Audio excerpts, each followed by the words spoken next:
Dans cette vidéo, je vais vous montrer comment j'automatise mes créations sur Canva avec des variables et des données issues d'un tableur. Alors pour ça, on va partir d'un exemple fictif avec les prévisions météorologiques de Paris de ces 14 prochains jours. C'est parti, je me rends sur Canva. Du coup, là, j'ai créé un petit document. Donc, en fait, j'ai ajouté des variables. C'est simplement du texte. Donc, vous faites éléments, créer texte. C'est vraiment comme d'habitude. Et ici, donc, j'ai écrit le nom d'une variable, par exemple, variable date.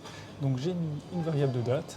J'ai mis une variable de température, une variable du ciel, une variable de la pluie et une variable des prénoms. Alors, ici, dans mon tableur Google Sheet, donc le ciel, c'est simplement s'il est couvert, nuageux, s'il y a des éclaircies, la pluie, en fonction du risque de pluie, et le prénom pour fêter les prénoms du jour J, donc du jour qui est indiqué ici avec cette variable.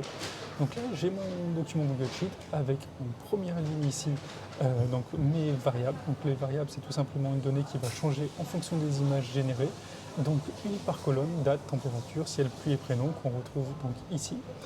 Ensuite, tout simplement les lignes avec les 14 jours, avec toutes les informations à l'intérieur.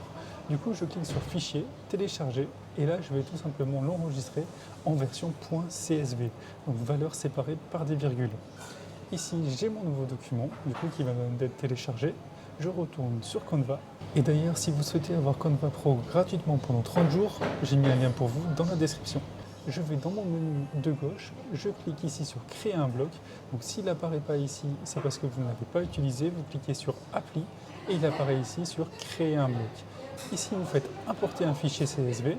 Vous allez dans téléchargement, vous cliquez sur votre fichier CSV, vous l'ouvrez et ici il va repérer toutes les données. Donc là, il voit qu'il y a 7 champs de données identifiés. Très bien. Ici, on retourne sur le document, on passe sa souris sur le document, on fait clic droit sur nos variables et on fait connecter les données. Donc ici, par exemple, la variable date, je sélectionne date. Et ici, on peut voir les petites accolades date, c'est que ça a bien fonctionné. Je fais clic droit connecter pour les autres variables, donc température. Ici, variable du ciel, on fait la même chose. Variable pluie, la même chose.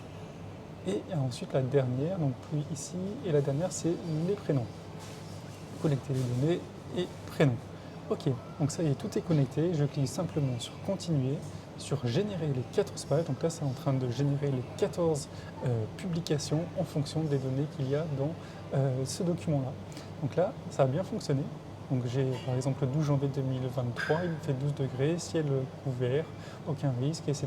Ça reprend ça, le prénom Tatiana, très bien. Et là, ça a généré automatiquement mes autres pages. Donc avec toutes les variables présentes sur le document.